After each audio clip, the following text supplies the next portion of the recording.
What's up guys, Greg Baer here, and in today's video I'm going to be restoring this 1940s meat cleaver. From its current state, it's very rusty, stained, and in disrepair, and we're going to take it and make it look brand new. So, join me on this journey, will you? Roll the intro.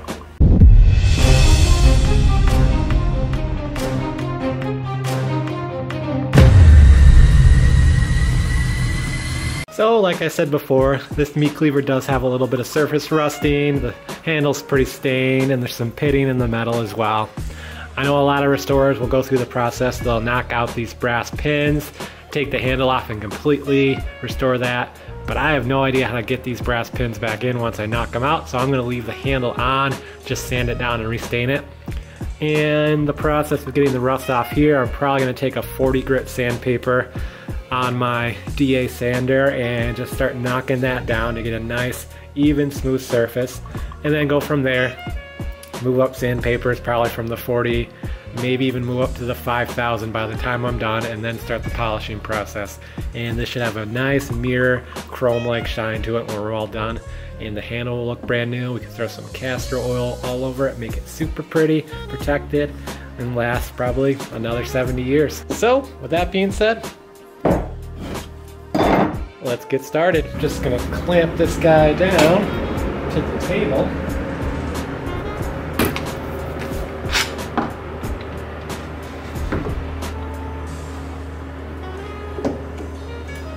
Like so.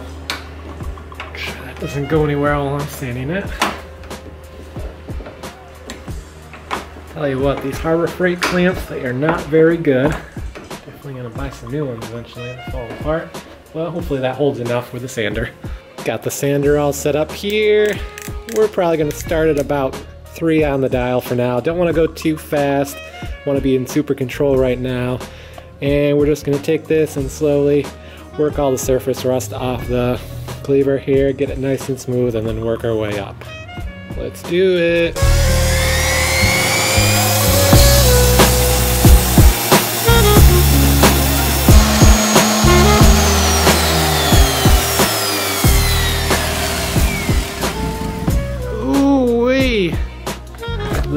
It's already pretty darn shiny with just the basic 40 grit done on it. So now I'm probably going to move up to maybe an 80 or 100 to knock out the scratches from the 60. Also got to do the other side, of course, and this whole edge. So back to time lapse. Boom!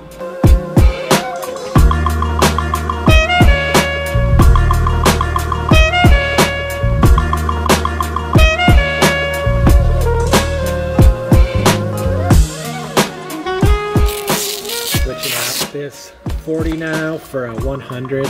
I know it's a big step up, but I've done this a couple times now and it actually works good. It still has enough grit to remove the 40 just fine. So skipping a step saves a little time. Do it.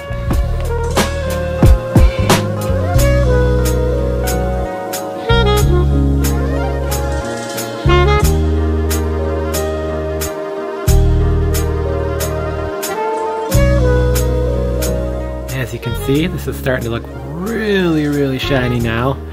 Got the 100 all done, and we're moving up to 220 next on the DA sander. And after that, I'm going to start hand sanding with some PB Blaster, actually wet sanding. I'm going to start with a 500 and go up from there to a 500, maybe an 800, 1000, and a 2000. And then after that, we'll move to polishing. So, throwing the 220 on the DA now, and another time lapse is about to be...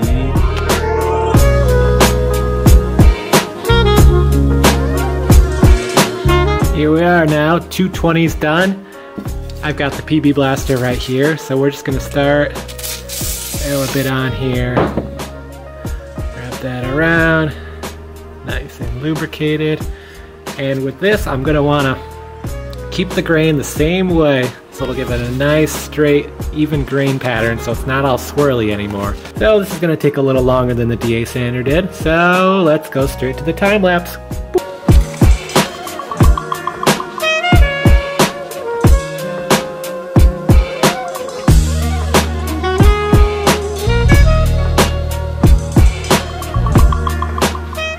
500's done on the one side, so let's wipe off all this stuff. See how she looks. Oh yeah. And I did leave a few of these divots here, so it's not going to be completely mirror perfect, but yeah, we are definitely getting the shine we are looking for. So just got to do the other side now, then we can move up to 1,000, and we're pretty much on the home stretch now. Really going to start to see the results now. Once we do the 1,000, it's really going to start to shine up well. Yes, 1,000 time. Let's viewer.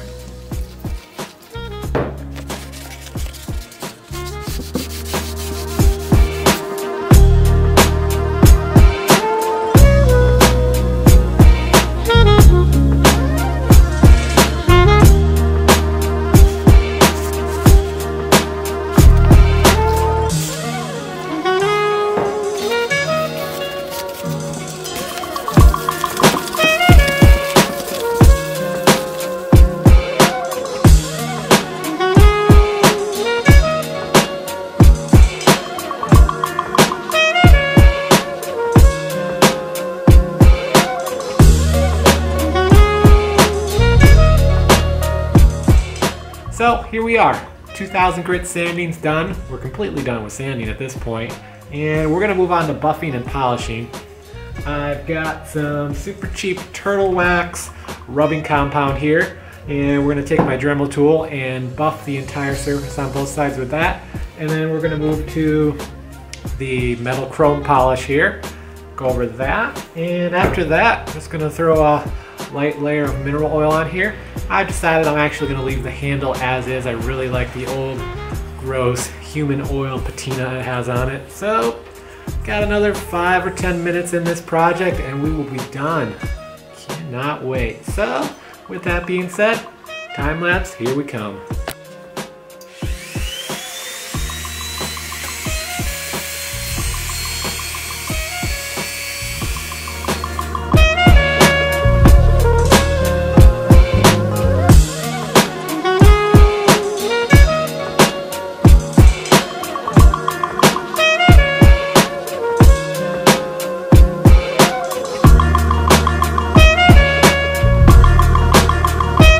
Dang, this girl's shiny. Ooh-wee.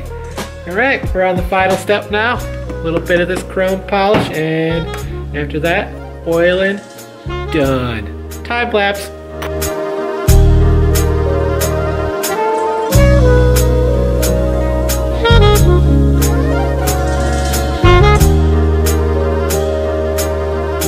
Woo-wee.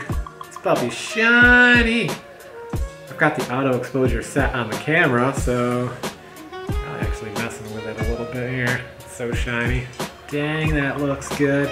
Polishing's all done. Just gotta throw a little bit of linseed oil on it now, and we should be good to go. Should be protected from rust on the future. I actually already had it sharpened before I even restored it, so don't have to go through any of that. And of course, like I said before, I'm just leaving this ugly, nasty handle here because I like how it looks. Really, I don't know why. I just like it. So, let's throw some linseed oil on this. Of course, be careful, linseed oil is highly flammable, so if you're in a garage with a propane heater going like I am, just be really careful.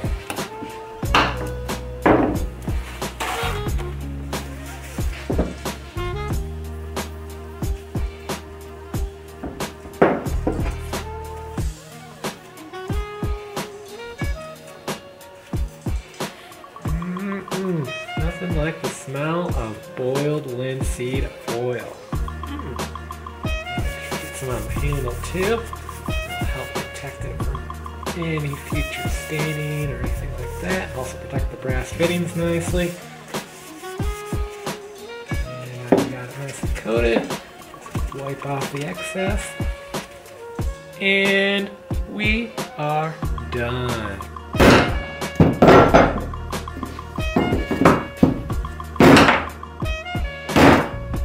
Like I said before, I wasn't going for perfection, so I left some of the pitting in here. I would have had to grind this down for hours probably to get it down smooth flat, but overall it is super shiny. You can see my reflection in that pretty well.